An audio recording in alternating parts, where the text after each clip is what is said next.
करते हैं, करते रहेंगे। ये कान खोलकर सुन लो, अभी आरएसएस के संचालक जनाब डॉक्टर मोहन भागवत साहब ने कहा हम 15-20 सालों में भारत को अखंड भारत बनाएंगे। मोहन भागवत जी, आप अकेले नहीं, हम भी बनाएंगे। बोलिए पाकिस्तान को भारत में कब शामिल करना है? बोलिए बांग्लादेश, श्रीलंका, मालदीव, पहाड़ के ऊपर भूटान, ये लेफ्ट साइड में नेपाल, अफगानिस्तान को भारत में कब शामिल करना है? हम तो चाहते हैं कि लाहौर और कराची भारत का हिस्सा बन जाए ताकि कोलकाता से ऑटो लेकर रांची जा सके, कराची। आप कहते हैं अखंड भारत, मुसलमान अखंड भारत के साथ है। आप कहते हैं हिंदू राष्ट्र। मैं आपसे परिष्कार और साफ लफ्जों में पूछना चाहता हूं, हिंदू राष्ट्र का मतलब क्या है ये आपको बताना चाहिए।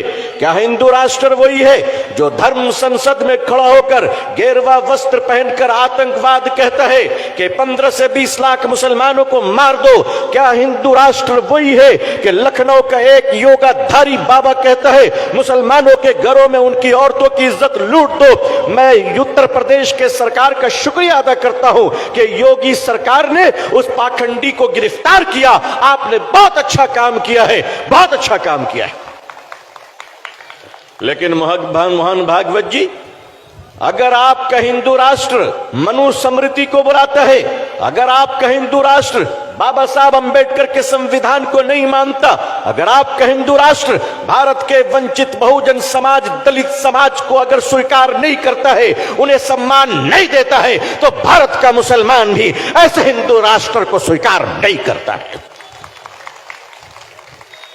लेकिन अगर आप राम राज बनाना चाहते हैं तो 15-20 साल क्यों, आइए हमारे साथ हाथ मिलाइए, 15-20 घंटे में भारत को राम राज बना देंगे। राम राज का मतलब क्या हुआ? जहां एक कुत्ता भी भूखा ना सोए, जहां किसी पर अत्याचार ना हो, जहां किसी पर जुल्म ना हो, जहां किसी की मॉब लिंचिंग ना हो। राम राज का मतलब क्या है? जहां मिलावट ना हो, जहां दवाओं के नाम पर नकली दवा ना दी जाए। राम राज क्या है? आप मुसलमानों को देखना चाहते हैं इस कोरोना वायरस में, इस कोरोना वायरस में जहां लाखों हिंदुओं के चिता को उसके बच्चे हाथ नहीं लगा रहे थे, मुसलमानों ने उसका क्रियाक्रम किया है। तुम्हारा अंतिम संस्कार हम करें, तुम्हारे अंतिम संस्कार हम करें, तुम्हारे चिता को अग्नि हम दें, और तुम हमारे घरों को बुलडोजर से तोड़ते हो। मध्य प्रदेश के गवर्नमेंट ऑनरेबल चीफ मिनिस्टर साहब जनाब शिवराज सिंह चौहान साहब, जनाब शिवराज चौहान साहब, और आपके माननीय गृह मंत्री होम मिनिस्टर साहब, जरा ये तो बताइए कि आपने उनके घरों को भी तोड़ दिया जो आदमी बेचारा जेल में बंद है, और आप कहते हैं कि पथराव वो कर रहा था। तो या तो आप झूठ बोल रहे हैं या फिर जेल का जेलर झूठ बोल रहा है।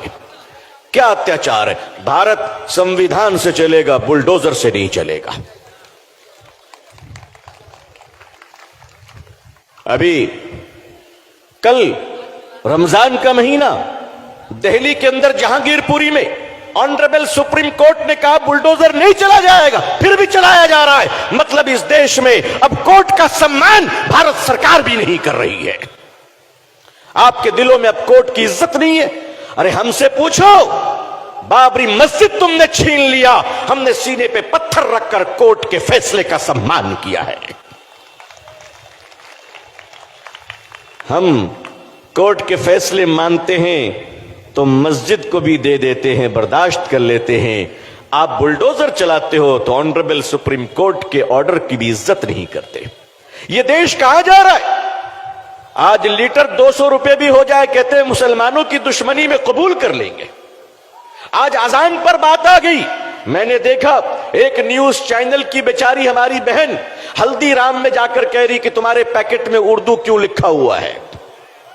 अच्छा, तो मेरी बहन, हल्दीराम की पैकेट में उर्दू लिखने से तुमको बहुत तकलीफ है, तो तुम्हारी कंपनी जो तुमको सैलरी देती है 2000 का नोट, उसमें भी तो उर्दू लिखा हुआ है।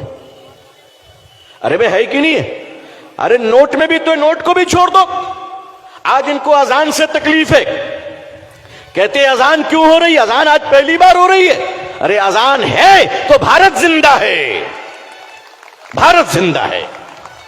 और अजान से तकलीफ है तो आज भारत के कई करोड़ हमारे हिंदू भाई अरब के देश में रहते हैं, सुबह से शाम तक अजान सुनते हैं, उनको कोई तकलीफ नहीं होती है। वो अजान सुनते कि नहीं सुनते? वो अजान सुनते, मगर रियाल मिले तो अजान कबूल है, दीनार मिले तो अजान कबूल है, दिरहम मिले तो अजान कबूल है। भारत आते ही पता नहीं कान में अजान से तकलीफ क्यों होने लगती है। भाई हम तो कहते हैं कि अजान देने से शैतान भागता है ना? हम अजान देंगे जिसको भागना है बाबू, जो इंसान होगा वो टिक जाएगा। भाई अजान से प्रेम मोहब्बत करो। आप कहते हो हम हनुमान चालीसा पढ़ेंगे, आप दिन रात पढ़ो, हम आपका सम्मान करेंगे, जरूरत पड़ेगी तो आपको पानी भी पिलाएंगे।